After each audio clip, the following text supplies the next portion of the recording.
Your phone is in your hand, the camera is open. 30 feet away, a police officer is wrestling someone to the ground on a public sidewalk. You don't know what led up to this. You don't know if the person on the ground is guilty of anything.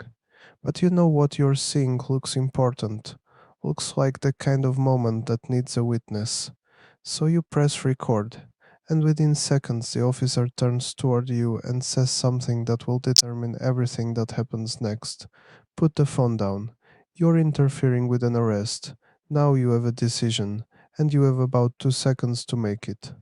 The legal reality of recording police in public is simultaneously clearer than most people realize, and more precarious than most people assume. On one hand, federal appeals courts across the country have been nearly unanimous.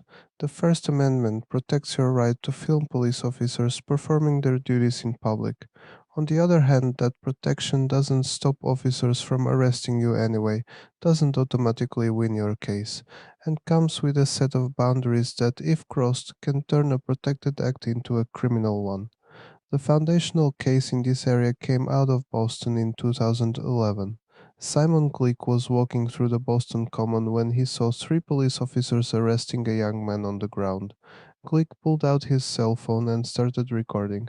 An officer told him to stop. Glik pointed out that he was standing well back on the sidewalk, not interfering, and kept filming. He was arrested and charged with unlawful wiretapping, disturbing the peace, and aiding the escape of a prisoner. All three charges were eventually dismissed, but instead of walking away, Glik sued, and the First Circuit Court of Appeals delivered a ruling that set the template for the decade of cases that followed.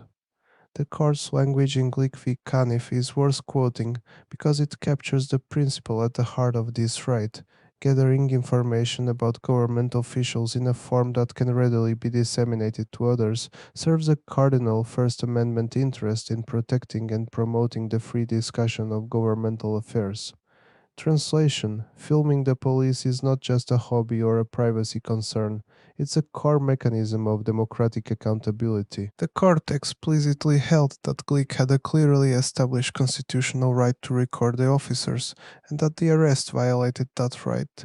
The Third Circuit reinforced this in 2017 with Fields v. City of Philadelphia.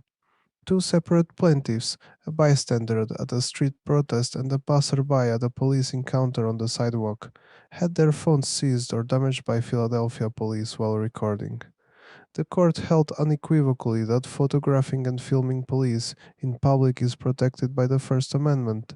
The Fifth Circuit added its voice the same year in Turner v. Driver, where a man was detained for recording a Fort Worth police station from a public sidewalk across the street. While the officers were granted qualified immunity because the right wasn't yet clearly established in that circuit at the time, the court made clear that going forward it was reading these cases.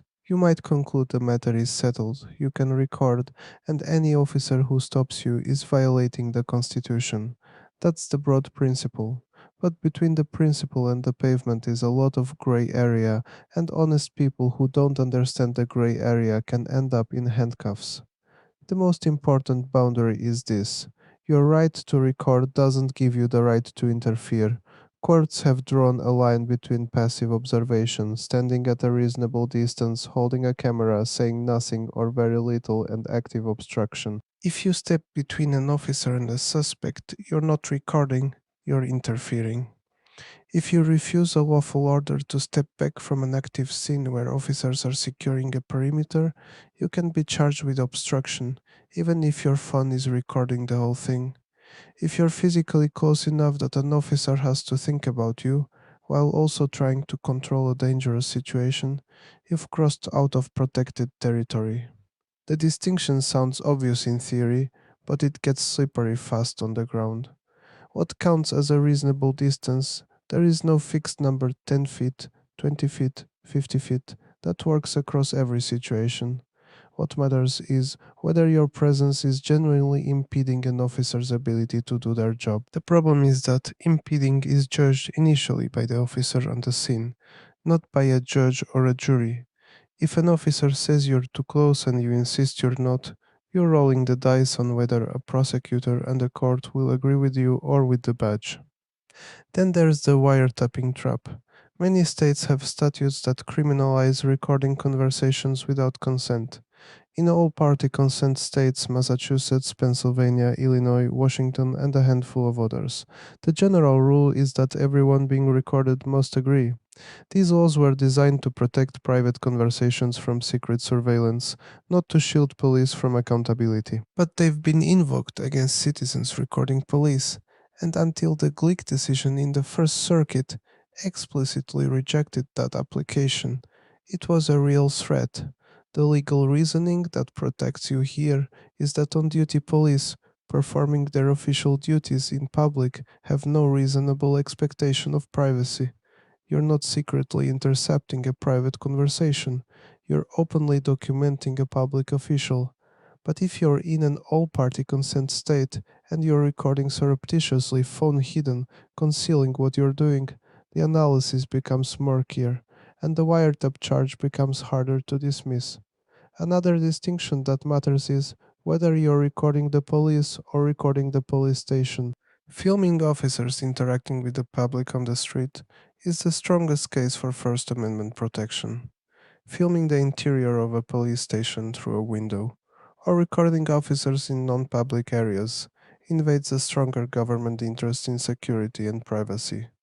The cases protecting recording almost all involve traditional public forums, sidewalks, parks, streets. Walk into a police station lobby with your camera out, and the rules shift against you.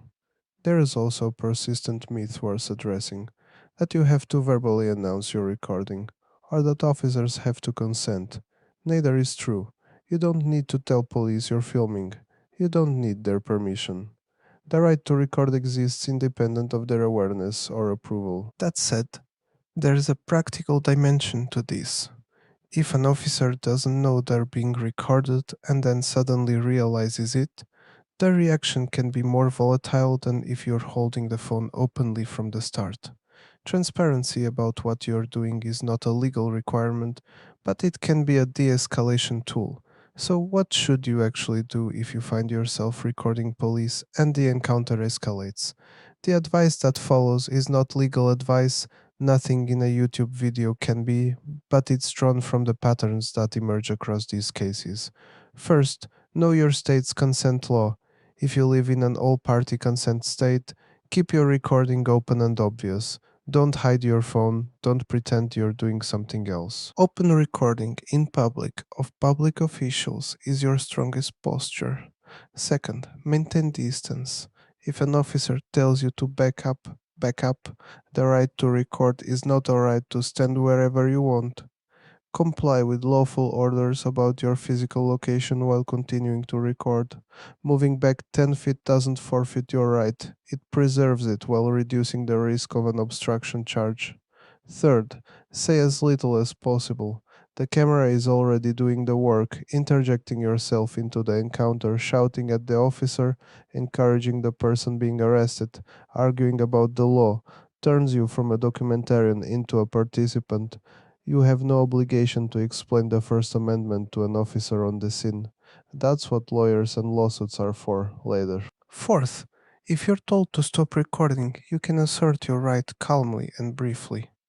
I'm recording from a public space and I'm not interfering. Say it once. Don't get into a debate. If the officer arrests you anyway, don't resist. The arrest itself may be unconstitutional, and that's something a civil rights attorney can address after the fact. Resisting an arrest, even an unlawful one, creates a separate charge that's much harder to beat. Fifth, and this is the hardest one to internalize in the moment. Your recording is evidence. If your phone is seized, it can be searched. And while Riley v. California says police generally need a warrant to search your phone, an arrest for obstruction or disorderly conduct might be used as the basis to get one. Consider using a live streaming app that saves footage to the cloud in real time. If the phone gets taken or destroyed, the recording survives. The right to record police is one of the most important accountability tools ordinary people have. It's produced some of the most consequential footage in modern American history, recordings that have exposed misconduct, contradicted official narratives, and changed the course of public conversations about policing. But it's a right that exists in tension with other legitimate interests: officer safety, crime scene integrity, public order. Navigating that tension intelligently, knowing when to assert, when to comply, and when to de escalate, is the difference between being a witness and becoming a defendant. And in the moment, on the street, with a phone in your hand and an officer walking toward you, understanding that difference is everything.